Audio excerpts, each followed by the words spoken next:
నమస్తే, welcome to Andhraprabha. Telangana రాజకీయాలలో fire brand ఇమేజ్తో ప్రత్యేక గుర్తింపు తెచ్చుకున్న మహిళా నేత కొండా సురేఖ.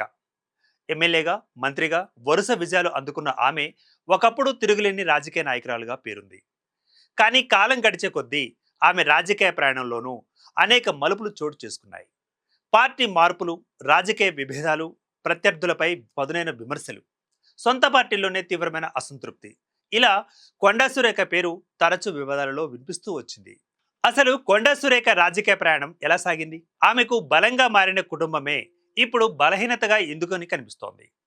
దూకుడు స్వభావమే ఆమెకు రాజకీయంగా ఇబ్బందిగా మారుతోందా? Let's watch the story now.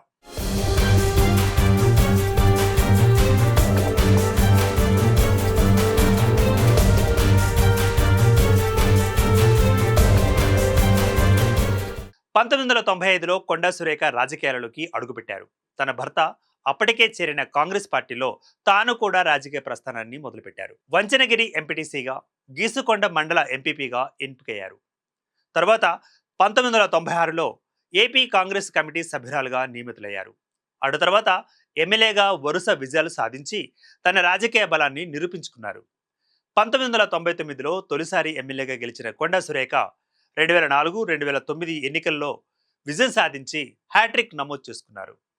YS Rajasekhara Reddy ప్రభుత్వంలో మంత్రిగా బాధ్యతలు చేపట్టి కీలక శాఖలను ఆమె నిర్వహించారు.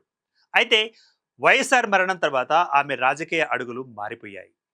కాంగ్రెస్ను వీడి వైఎస్ఆర్ కాంగ్రెస్లో చేరడం, ఎమ్మెల్యే పదవికి రాజీనామా చేయడం, అటు తర్వాత జరిగిన ఉప ఎన్నికలలో ఓటమి, తిరిగి తెలంగాణ రాజకీయాలలోకి వచ్చి టీఆర్ఎస్లో చేరడం, ఇలా వరుస పరిణామాలు ఆమె రాజకీయ ప్రస్థానాన్ని కీలక మలుపులు తిప్పాయని చెప్పుకోవాలి. 2014లో వరంగల్ తూర్పు నుంచి టీఆర్ఎస్ అభ్యర్థిగా గెలిచినప్పటికీ ఆ తర్వాత పార్టీ హైకమాండ్తో విభేదాలు వచ్చాయి. దీంతో చివరకు 2018లో కాంగ్రెస్లోకి తిరిగి వచ్చారు. అటు తర్వాత పరకాల నుంచి పోటీ చేసి ఓటమి పాలయ్యారు. అయితే 2023 ఎన్నికలు మాత్రం కొండా సురేఖ రాజకీయ జీవితానికి మరో కీలక మలుపుగా మారాయి.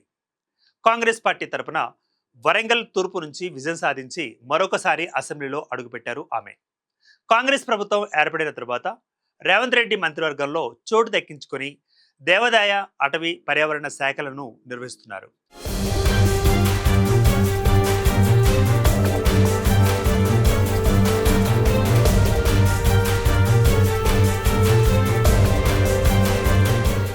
ఈ దశలో రేవంత్ రెడ్డితో కొండ కుటుంబానికి సన్నిహిత సంబంధాలు ఉన్నాయనే అభిప్రాయం పొలిటికల్ సర్కిల్స్లో బలంగా వినిపించింది. అయితే ఆ తర్వాత వ్యక్తిగత వ్యాఖ్యలు, రాజకీయ విమర్శలు, సొంత పార్టీ నేతల బహిరంగ అసంతృప్తి వంటి పలు అంశాలు వివాదాస్పదంగా మారుతూ వచ్చాయి. మరీ ముఖ్యంగా సినీ కుటుంబంపై ఆమె చేసిన వ్యాఖ్యలు అప్పట్లో పెద్ద వివాదానికి దారితీశాయి. ఆ వ్యవహారంలో సీఎం రేవంత్ రెడ్డి ఆమెకు అండగా నిలిచినప్పటికీ కొండా కుటుంబం చేసిన కొన్ని కామెంట్స్ మళ్లీ రాజకీయ దుమారాన్ని రేపాయి. ఈ క్రమంలోనే కొండా సురేఖ రాజకీయ బలంతో పాటు ఆమె దూకుడు స్వభావం కూడా అంతే చర్చనీయాంశంగా మారింది. ప్రత్యర్థులపై నేరుగా విరుచుకుపడడం, సొంత పార్టీలోని అంశాలను కూడా బహిరంగంగా మాట్లాడడం, తనకు నచ్చని నిర్ణయాలను ప్రశ్నించడం ఆమె రాజకీయ శైలిలో భాగంగా మారిపోయింది. అయితే రాజకీయాలలో ప్రతి అంశానికి వెంటనే స్పందించడం కంటే సమయం చూసి అడుగు వేయడం ముఖ్యమని రాజకీయ విశ్లేషకులు చెబుతున్నమాట.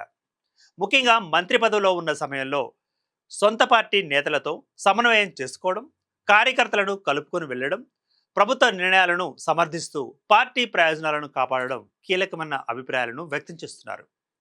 కొండా కుటుంబం రాజకీయంగా ఎదగడంలో కుటుంబ సభ్యుల పాత్ర కీలకమే అయినా అదే సమయంలో కుటుంబం నుంచి వచ్చే బహిరంగ వ్యాఖ్యలు పార్టీకి ఇబ్బందులు తెచ్చే పరిస్థితి ఉంటే అది సురేఖ రాజకీయ భవిష్యత్తుపై ప్రభావం చూపే అవకాశం ఉందనే చర్చ కూడా కొనసాగుతోంది.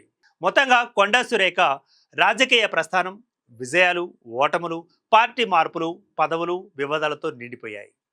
ఒకప్పుడు ఫైర్ బ్రాండ్గా గుర్తింపు తెచ్చుకున్న ఆమె ఇప్పుడు అదే దూకుడును రాజకీయ వ్యూహంగా మార్చుకోవాల్సిన పరిస్థితి కనిపిస్తోంది. ప్రత్యర్థులను ఎదుర్కోవడంలో ధైర్యం ఎంత అవసరమో సొంత పార్టీలో సమన్వయం, సహనం, వ్యూహం కూడా అంతే అవసరం. మరీ ముఖ్యంగా మరో 2 ఏళ్లకు పైగా మంత్రి పదవిలో కొనసాగేందుకు అవకాశం ఉన్న నేపథ్యంలో ఇకపై కొండా సురేఖ తీసుకునే ప్రతి అడుగు ఆమె రాజకీయ భవిష్యత్తుకు కీలకంగా మారనుంది. మరి ఇప్పటి వరకు ఎదురైన అనుభవాల నుంచి పాఠాలను నేర్చుకొని ఆవేశం కంటే వ్యూహానికి ప్రాధాన్యం ఇస్తారా?